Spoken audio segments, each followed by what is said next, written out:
There is a photograph from April 1935 that still haunts historians. A small wooden farmhouse sits alone on the prairie, unbanded, stretching from one edge of the frame to the other, rises a churning mass of darkness so immense it dwarfs everything beneath it.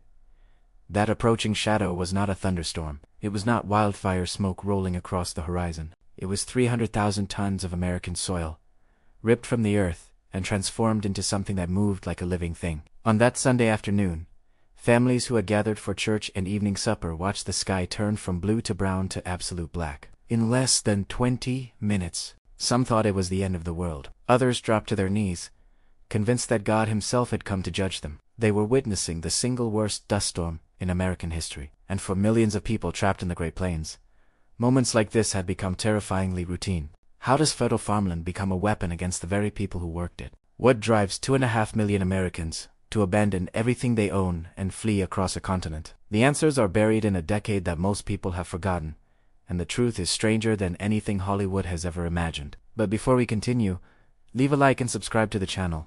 The transformation happened so gradually that many farmers refused to believe it, until far too late. The first dry year seemed like an anomaly, a temporary setback before normal weather returned.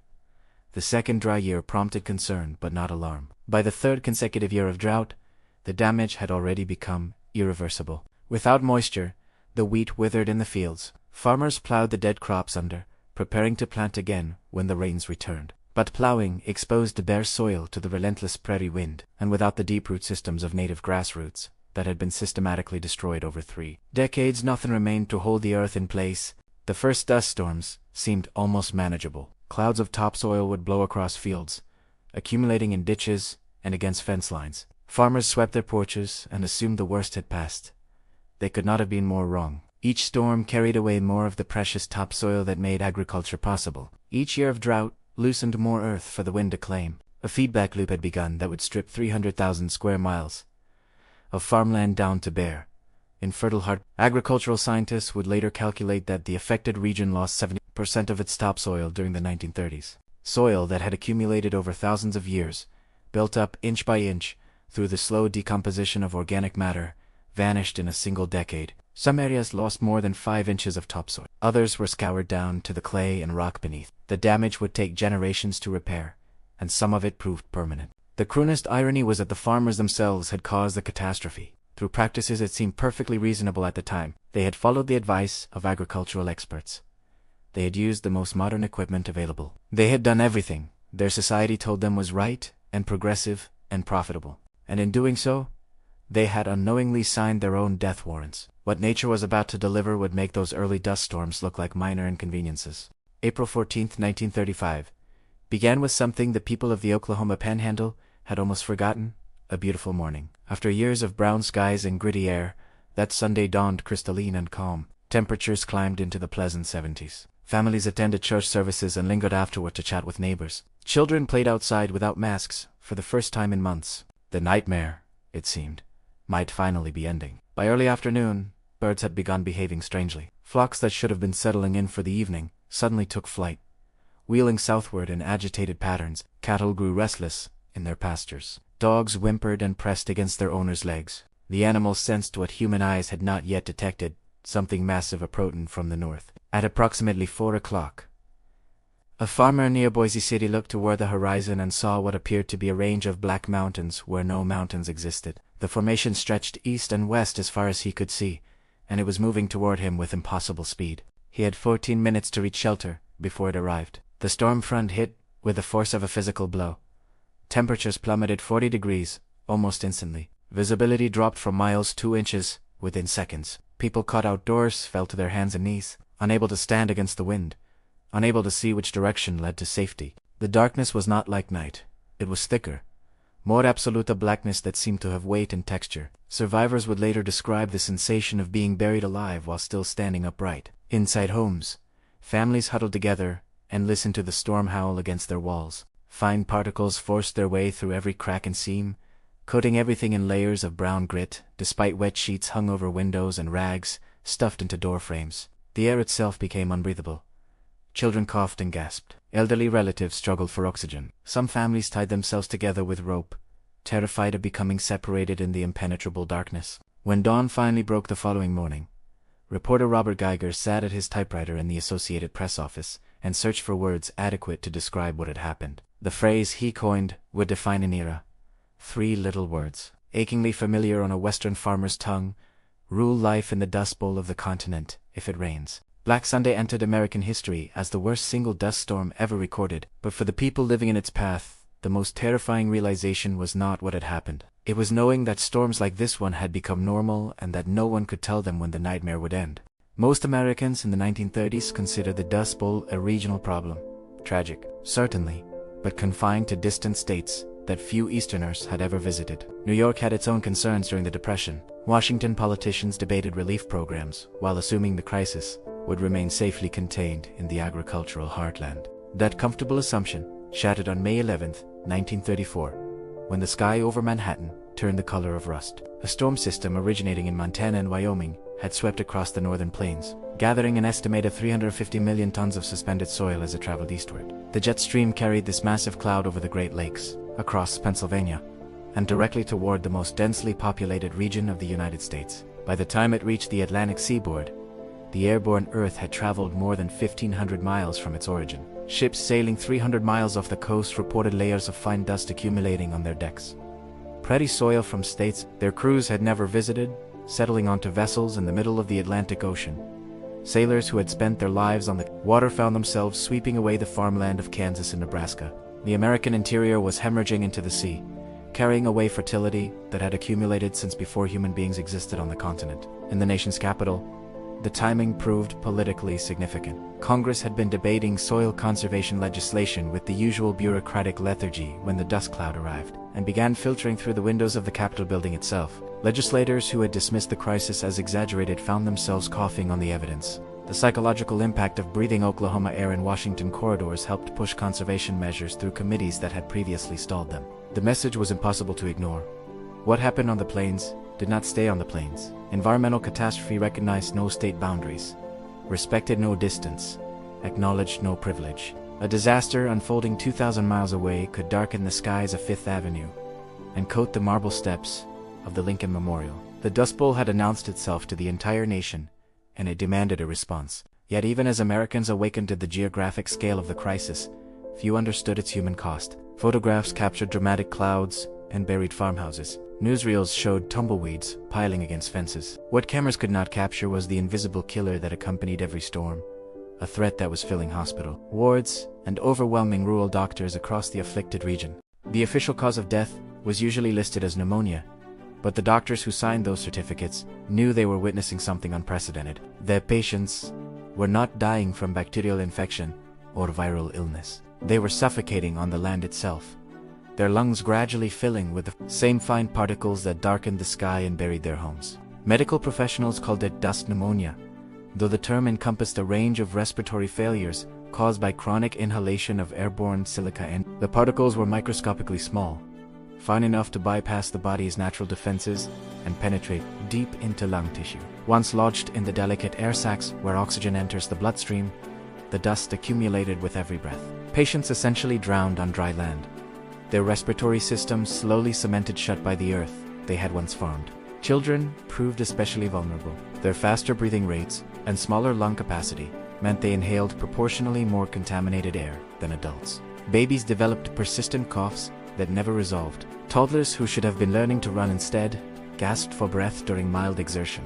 School attendance plummeted as classrooms became too hazardous for children with compromised respiratory systems. The preventive measures families adopted seem heartbreaking in retrospect. Mothers sealed windows with wet newspaper and hung damp sheets across doorways. They covered food with cloths and still found every meal gritty with At night, entire families slept with wet rags pressed over their faces, struggling to breathe through moisture in hopes of filtering the dust. Children went to school wearing homemade masks fashioned from flour sacks and handkerchiefs. None of these precautions proved adequate. The particles were simply too fine, too pervasive, too relentless. Autopsies revealed lungs that had accumulated pounds of white undyed organs that should have been pink and spongy, transformed into dense isthmus. One Kansas doctor reported removing what appeared to be mud from a deceased patient's airways. The victim had never left dry land, yet had drowned nonetheless. Precise mortality figures remain impossible to determine. Rural communities kept inconsistent records during the Depression, and many families could not afford medical care. Conservative estimates suggest thousands died directly from respiratory complications. The true toll, including those whose deaths were hastened by chronic lung damage, may never be calculated. But dust pneumonia represented only one of the strange dangers that plagued the region. The storms carried something else through the air, an invisible force that seemed to belong more to science fiction than to the Kansas prairie, and that turned the simple act of shaking a neighbor's hand into a potentially painful experience. Of all the phenomena associated with the great dust storms, none seemed more otherworldly than what scientists term triboelectric charging. The friction generated by billions of particles grinding against each other as they swirled through the atmosphere created static, electrical fields of extraordinary intensity. The storms were not merely clouds of displaced earth, they were electrical events, transforming the air into something that crackled with dangerous energy. Farmers discovered this phenomenon through painful experience. Automobiles and tractors that had been running perfectly would suddenly die mid-field during storms, their ignition systems overwhelmed by electrical interference. Starting a vehicle became impossible until the air cleared. Men who reached out to greet neighbors received shocks powerful enough to knock them backward. Children learned to avoid touching metal objects during storms after painful encounters with doorknobs and fence posts. The electrical discharges created genuine fire hazards in a region already devastated by drought. Barns filled with dry hay became tinderboxes awaiting a single spark. Farm families watched helplessly as outbuildings ignited during storms. The fires impossible to fight in zero-visibility conditions with gale-force winds feeding the flames. Losing a barn meant losing stored grain, equipment, and sometimes livestock. Catastrophes, heaped upon catastrophes, for families already on the edge of survival. Resourceful farmers developed crude countermeasures. They dragged chains behind their vehicles, allowing the metal links to scrape along the ground and bleed off accumulated charge before it could reach dangerous levels. They grounded their equipment with wires staked into the earth. These were primitive solutions to an almost supernatural-seeming problem: human beings literally earthing themselves against an electrified sky. Observers watching storms from a safe distance sometimes reported an eerie glow along the upper edges of the dust clouds. St. Elmo is fire dancing across the rolling walls of airborne earth. The phenomenon gave the storms an almost mythological quality, as though nature itself had declared war on the people who had wounded it. Combined with the darkness, the suffocating air, and the howling wind, the electrical displays created an atmosphere of apocalyptic dread that survivors would remember for the rest of their lives. Yet even electricity and disease could be survived with luck and precaution. What proved truly inescapable was the slow burial of everything that made existence possible. Each storm deposited more earth. Each week brought new dunes where flat ground had existed before. Families who stayed watched their world disappear beneath an accumulating tide of displaced soil. Morning routines in the Dust Bowl developed a rhythm unknown anywhere else in America. Before preparing breakfast, before waking children for school, before any other daily task, families had to assess the night's damage. How much dust had accumulated against the doors? Could they still open windows? Had any livestock suffocated in the barn? The questions sound absurd, yet they were deadly serious for people whose homes were being slowly consumed by drifting soil. Dunes formed against buildings overnight, sometimes reaching roof lines by dawn. Families kept shovels beside their beds and learned to budget time each morning for digging out. Front doors that had opened easily at sunset required excavation by sunrise. Fence posts that had stood 5 feet tall disappeared entirely beneath artificial hills. Tractors and automobiles left outside accumulated burial shrouds of earth that required hours of labor to remove. Interior spaces offered no refuge from the invasion. No matter how carefully families sealed their homes, the dust penetrated every barrier. Wives swept floors continuously, watching clean boards turn brown within hours. Food preparation became an exercise in futility.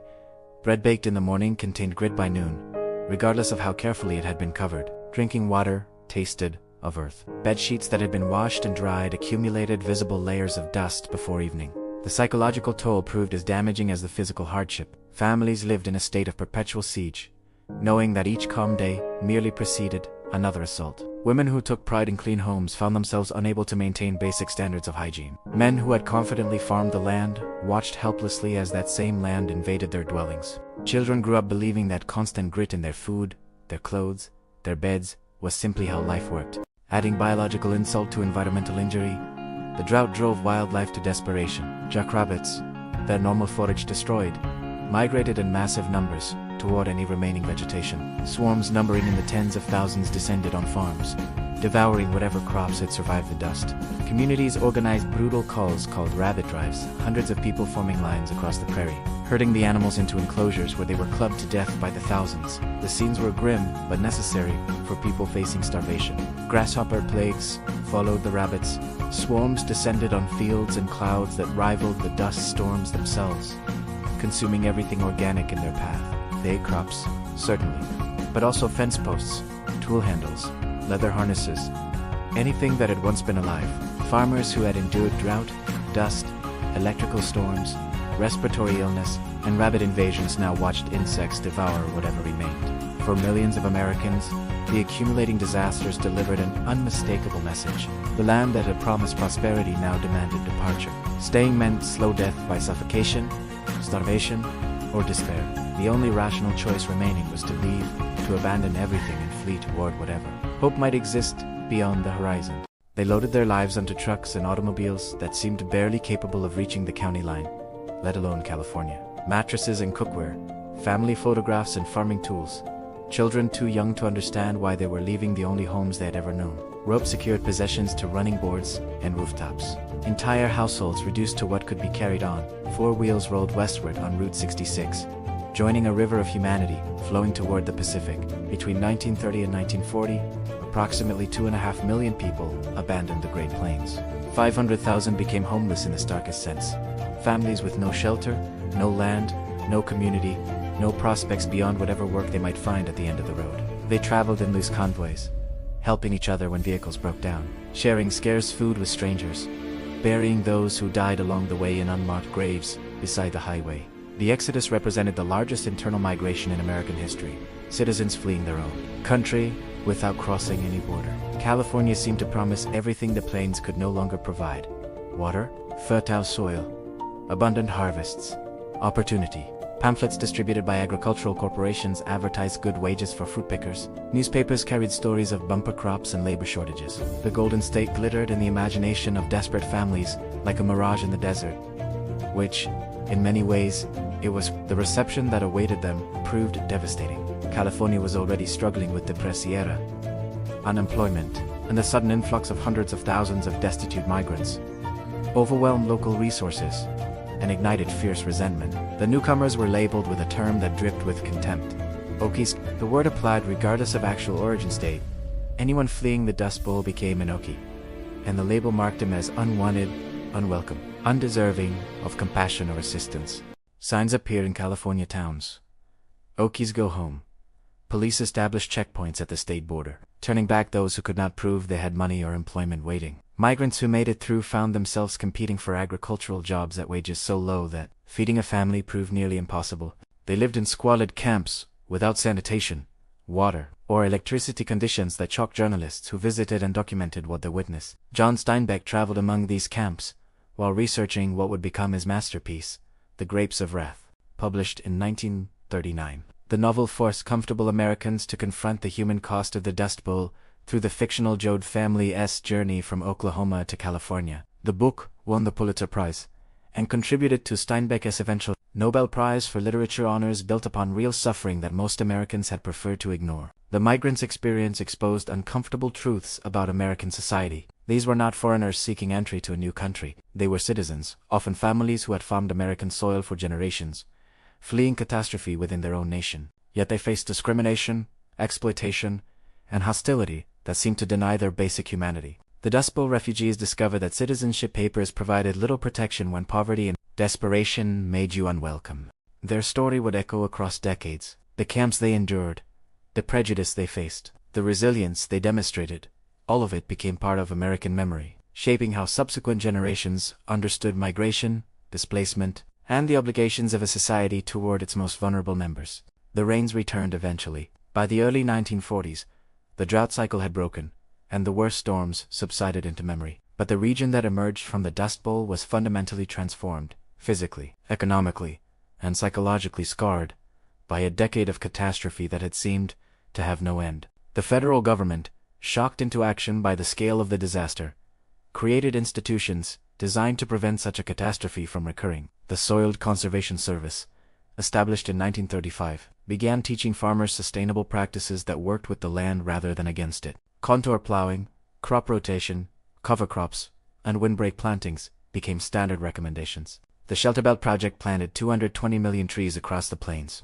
creating barriers that would slow wind erosion and anchor soil that might otherwise blow away. These programs represented something new in American environmental policy, an acknowledgement that private land use could create public consequences, and that government had legitimate interest in how citizens treated the earth. The Dust Bowl proved that individual farming decisions, multiplied across millions of acres, could produce disasters affecting entire regions, and ultimately, the whole nation. Conservation ceased being an abstract ideal and became practical. If you enjoyed the story, please give it a like and subscribe to the channel.